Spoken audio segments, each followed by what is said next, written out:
ജയരാജനിപ്പോൾ side line ചെയ്യപ്പെട്ടു എന്നുള്ള തോന്നലെന്നാണ് ഇത്.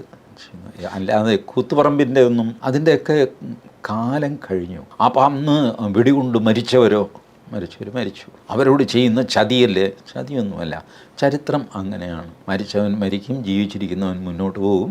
എന്തിനു വേണ്ടി മറ്റവൻ മരിച്ചോ അതിന് നേരെ ഉൾട്ടയായിട്ടുള്ള കാര്യങ്ങൾ ഇവൻ ചെയ്യും. ഇതൊക്കെ സംഭവിക്കും രാഷ്ട്രീയത്തിൽ. അല്ല, അത് സംഭവിച്ചെന്ന് തോന്നുന്നല്ലോ. സ്വാശ്രയ ഇതുമായിട്ട് ബന്ധപ്പെട്ടായിരുന്നല്ലോ ആ പ്രശ്നങ്ങൾ. അതെ, അതുമൊക്കെ കഴിഞ്ഞിട്ടില്ലേ. നമ്മളെ TP ശ്രീനിവാസനെ തല്ലിയില്ലേ ഒരു റോഡിലിട്ടിട്ട്. ഫോറിൻ യൂണിവേഴ്സിറ്റി ബില്ല് കൊണ്ട് നിയമവിധേയമായിട്ട് അവർ വരട്ടെ എന്ന് പറഞ്ഞു. ഇത് 15 വർഷം മുമ്പ് അങ്ങേര് പറഞ്ഞു. അതിന് അങ്ങേരെ വഴിയിലിട്ട് തല്ലി. ഞാൻ അദ്ദേഹത്തെ ആദർശമായിട്ട് തിരുവനന്തപുരത്ത് കണ്ട് ഞാൻ പറഞ്ഞു, സാറ് പറഞ്ഞ കാര്യം ഇപ്പം ശരിയായല്ലോ.